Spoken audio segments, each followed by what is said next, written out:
Hello dear students, welcome back to the Pharma Learning channel. Today I brought another one new video that is on the pharmaceutical dosage form. So let's go into the details for this pharmaceutical dosage form.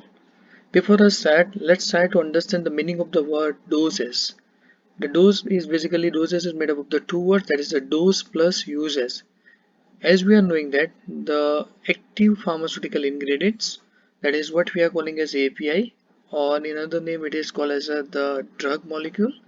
The drug molecule is going to be used in the specific form. It is because the drug molecule is basically available in either the solid, liquid, or the sometimes into the gaseous form. So it is not suitable to take the solid, liquid, or the gaseous form as such. So that's why to take that particular desired amount or the quantity of the drug, we are going to mix that drug substance with some of the extra or the inactive substance, which are known as excipients. So here what we did, we take the amount of the drug and we want to use it, so we are trying to take into the suitable form, and that form it is known as a dosage form. As for example, the commonly word you might come across, that is called as tablet. So tablet is a one of the solid dosage form, syrup is a liquid dosage form, capsule is a solid dosage form, suspension is again a liquid dosage form. So the meaning of the word dosage form means we want to use the desired amount of the drug into the suitable form into which we can use it very easily. Now, why we are going to prepare the various dosage form? What are the reasons? The first most reason is that we want to get the accurate amount of the drug to be going in the body. As for example, in the case of unit solid dosage form like tablet, capsules, we will take the entire tablet or the capsules and we are getting the single amount of the dose of the drug which is necessary. We are preparing the dosage form for the protection of our drug from the particular environment. As for example, we are preparing the coated tablets, either film coated tablets or the entry coated tablets. Entry coated tablets to prevent or protect it from the gaseous juice or from the acidic pH. So the drug which are going to degrade it into the acidic environment, we try to protect it so that that particular drug is not going to be released into the stomach, but it is going to be released into the intestine where the pH is greater than or equal to 7. We are preparing the dosage form to mask the unpleasant taste or the odor of the drug. As for example, let's take the example of the chloroquine. Chloroquine is phosphate is a widely used anti-malaria drug which is extremely bitter in the taste. So if we are preparing the tablets of particular drug, then we are going for the film coated, so the patient can take it and swallow with a glass full of the water. Or if we are going to prepare for the small children, that is for the suspension, that is the liquid dosage form, then we are adding the certain flavoring and the sweetening agent. So when the patient is going to take that particular medicine, the patient will not experience the bitter taste as well as some specific odor of the drug. The dosage forms are also prepared to provide the drugs within the body tissue. As for example, we are preparing the injections. The injections are to be given by the different route, like under the skin, that is called the subcutaneous, in the muscles intramuscular, within the blood, that is by the intravenous or the intra-arterial route. So by this we can directly inject the drug at the desired site. We can prepare the dosage form to get the longer effect of the drug. What it means, that is called a sustained release, means instead of taking the number of tablets or the number of dosage forms for a day, we are taking either the one tablet or the one dosage form, and that will try to release the slowly at the desired time interval what is the amount of the drug which is required in our body.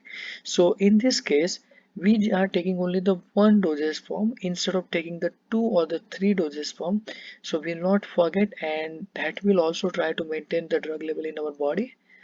We are preparing the dosage form for the inserting the drug into the various body cavities. It may be either ear cavity, nasal cavity, or it will related to the eye also with the help of the ear drop, nasal drop, or the eye drops respectively. We are preparing the dosage form to provide the drug action at the local area of the body. As for example, we find in the case of either creams, ointment, or the paste will be there. that will apply at the particular site, and we are getting the local or the therapeutic action. And the most recent need for the dosage form, it is the by the use of the desired vehicle for the insoluble drug. So we try to make the insoluble drug solubilize into a particular vehicle, and then we are going for the inserting at a particular site. So these are the one of the more reasons will be there, or we can say it is not only the one reason but the one or the more reasons together for the preparation of the dosage form for a particular drug. Now let's go into the details for the dosage form and try to classify to the different categories. The first classification, that is based on its physical state. What do you mean by the physical state? Means it exists into either the solid, liquid, or the gaseous form, which are the which are the three states of matter we find universally. But sometimes we are finding intermediate between the solid and liquid, which are known as the semi-solid dosage form. So on this slide, I have classified the dosage form into these four different categories, depending upon their physical state. The first one is the solid.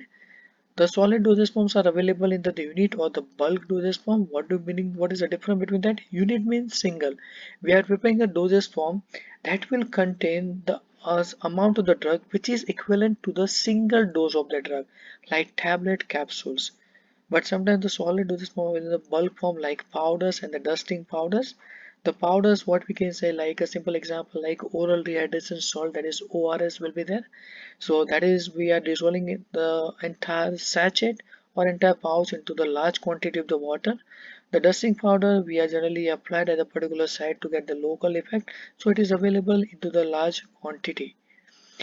The second type of dosage form, that's called the semi-solid dosage form. As we wake up in the morning, we start our cleaning of our teeth with the toothpaste or the tooth gel will be there. So these are the various semi-solid dosage form. They have a consistency between the that is the between the solid and the liquid. So the examples, that's a creams, gels, ointment, paste, and the suppositories. The third type of dosage form, that is called a liquid dosage form. As it indicates, it is like a liquid consistency. They are of the two type. That is called the monophasic and the biphasic, means they are going to phase form a single layer or the single phase. As for example, solutions. Solutions means into which the drug is going to dissolve in the suitable vehicle to form a single phase. Same thing we are finding as of the syrup. In these syrups, what we are finding, that is the sugar is there which is going to dissolve into water, and to which we are adding our drug and with the suitable required excipients. Biphasic means they are going to form the two phase like a suspension. If you take the suspension into which insoluble solid are going to be dispersed into the liquid medium, so these solids are going to remain into the insoluble form. They are not going to dissolve, and if they are going to dissolve, then they are going to convert into the solution form. Another we are finding, that is called as emulsion, into which oil and the water which are mixed together by the specific process, and we are forming the emulsions. The fourth type of the dosage form, that is called the gaseous dosage form, into which we are having certain types of the inhalers and the aerosols, into which the drug is going to be dissolved or dispersed into the suitable the word was suitable excipient, thus precisely called as a propellants, and that will provide the pressure necessary to take out the drug or to expel out the drug in the form of a mist or into the suitable form. So this was the first way of the classification of the dosage form on the basis of its physical shape. Now let's try to understand the classification of dosage form on the basis of the route of administration. On the basis of the route of administration, we can classify into the three categories, that's called the parenteral, oral, and the topical. Parenteral means besides the intestinal route. Besides the intestinal means beside the gastrointestinal or the GI tract route. So they are basically of the two types, that's called the injectables and the implants. Injectables, that may be solutions or sometimes the parenteral suspension. They can classify depending upon the different route of administration, like a subcutaneous, intramuscular, intravenous, intraarterial. When in the case of parenteral, the second type of the dosage, that's called implant, into which the drug or that particular device or the drug into that particular form is to be kept under the skin, and it is to be introduced over there, and from that the slowly the amount of the drug is going to be released into the definite time interval. So this was about the parenteral dosage form. The oral dosage forms that you are aware about, that is what we are calling as a syrup, suspension, emulsions. Although here I highlighted the oral dosage forms only for the liquid one, but you can also include the tablets, capsules over here that are the most widely used. The another one is a topical, because this type of the dosage form is going to be applied on the outer surface of the body, which is not going to be inserted into the body cavity, or it is not going to be injected, or it is not going to be given by the gastrointestinal route. So such a type of the topical dosage form, that's called the cream, gels, ointment, paste, and the suppositories. The third, another way of classification of dosage form, which is very rare, but that is on the basis of the whether the dosage form is required from the free from microorganisms and their products or the not. So yes, if they require, then they are called as a parental dosage form, and they are of the two types. The first one, that's a small volume, that is what we are calling as ampules and the vials, whilst a large volume, that is called as intravenous fluid.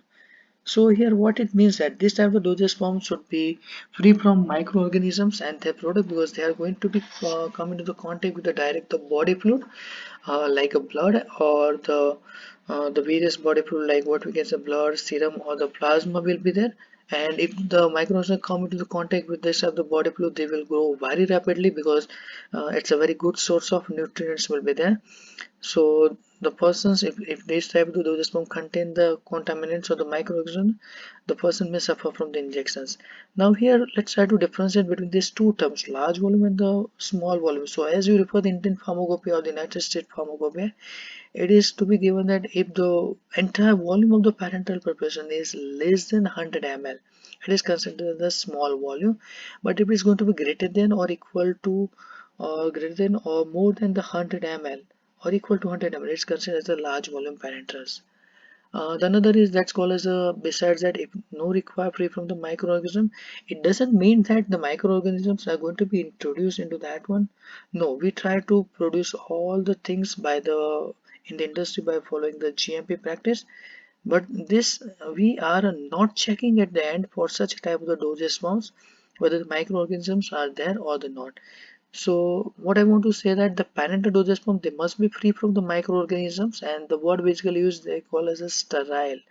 And here the non-parental, they should not be sterile in nature. Into this various solid unit dosage form like tablet, capsules, liquid dosage form like syrup, suspense, emulsions, semi-solid dosage form like cream, paste, ointments are going to be included into this particular thing. So into this video I try to highlight or explain the meaning of the word dosage form, what are the necessities of the dosage form or why we are preparing the various dosage form, and I have classified the dosage form on the basis of these three criteria. So if you like my video, please give like, please share to others, and please subscribe to my channel for the more upcoming videos related to the pharmacy. Thank you.